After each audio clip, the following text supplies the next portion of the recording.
الشهيد دميان وغزمان واخوتهما وامهم الشهداء. في مدينة أجاس بمقاطعة كيليكية في أرابيا، عاش في نهاية القرن الثالث الميلادي أسرة متميزة بالإيمان.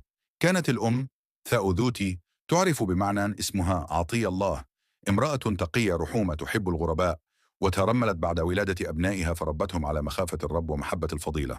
أبنائها كانوا قزمان ودميان، وإخوتهما أنثيموس ولاوينديوس وإبرابيوس، الذين اختار بعضهم حياة البرية والتنسك، بينما اتجه قزمان ودميان إلى مهنة الطب، حامدين الله على موهبة الشفاء. تعلم قزمان ودميان الطب، وعالجا المرضى بلا أجر، حامدين كل حياتهما لمجد الله. وكان شعارهما: إن أكلتم أو شربتم أو فعلتم أي شيء فافعلوا كل شيء لمجد الله. وهكذا جذبا قلوب الكثيرين، ليس فقط من المؤمنين بل من الوثنيين، إذ شهد الجميع لهما بمهارة فائقة وقدرة على شفاء النفوس والأجساد. اشتهرا بلقب الطبيبان بلا فضة، لأنهما أبدا لم يطلما محتاجا ولم يطلبا مالا، حتى أن كل من جاء إليهما كان يجد العناية والشفاء مجانا. كانت قصص شفائهما تنشد في المديح: يشفيان المرضى والحزانة، يقدمان للمرضى والمحتاجين بلا مقابل، يعطون النظر للعميان والشفاء للعرج، ويساعدون الصم، ويترفقان بالحيوان كما بالبشر. جاءت امرأة اسمها بالأدية، أنفقت ثروتها على أطباء كثيرين دون جدوى، فالتجأت إلى قزمان ودميان، وصلا من أجلها وقدما لها الدواء. وعندما أرادت تقديم هدية، رفض دميان بشدة، معتبرا أن حاجتها أهم من أي مقابل.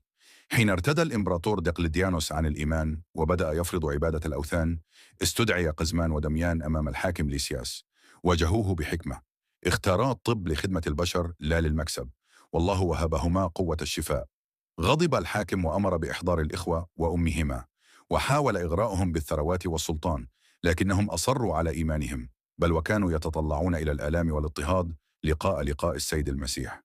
رمى الحاكم الإخوة في البحر، لكن الرب حماهم فألقاهم إلى الشاطئ سالمين، بعد أن حطم ملاكه السلاسل.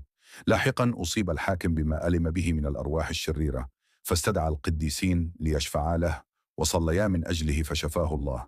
لكن سرعان ما عاد إلى عنفه، فأمر بتعذيبهم صلبا ورجما بالحجارة.